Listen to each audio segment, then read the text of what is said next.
कहानी का नाम पुत्र का धर्म, अभिमन्यु की दुविधा। स्थान इंद्रप्रस्थ। पात्र अभिमन्यु, सुभद्रा, अर्जुन, श्री कृष्ण। प्रारंभ। महाभारत की यह कथा उस समय की है जब युद्ध की आंधी धीरे धीरे बढ़ रही थी और हर योद्धा को अपनी भूमिका निभानी थी।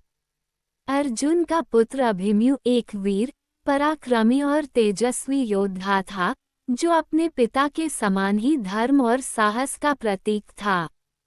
पर एक दिन उसे अपनी मां सुभद्रा से ऐसा आदेश मिला जिसने उसे अपने जीवन की सबसे बड़ी दुविधा में डाल दिया।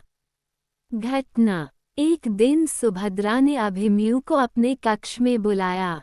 उनकी आंखों में चिंता और प्रेम दोनों थे। पुत्र, सुभद्रा ने कहा, युद्ध समीप है और मैं जानती हूँ कि तू रणभूमि में वीरता दिखाएगा, पर मैं चाहती हूँ कि तू एक वचन दे। माँ, आपका आदेश ही मेरे लिए धर्म है, अभिमन्यु ने कहा। तू अपने पिता अर्जुन का मार्ग न रोके।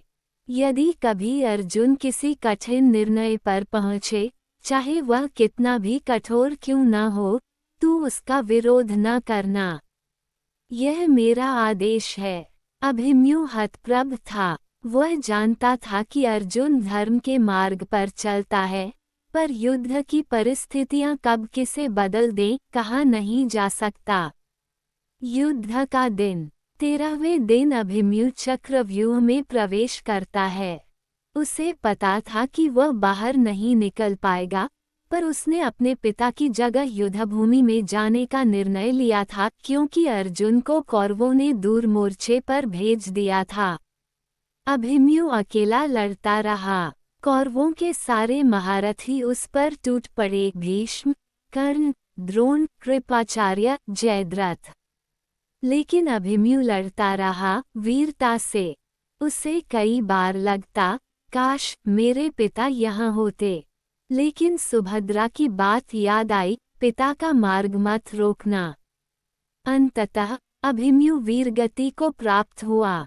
अंतिम संवाद। जब अर्जुन को ये पता चला कि अभिमन्यु मारा गया तो उसकी आंखें भर आईं। उसने श्री कृष्ण से कहा, मैंने अपने पुत्र को खो दिया, पर वह मेरा गौरव बन गया।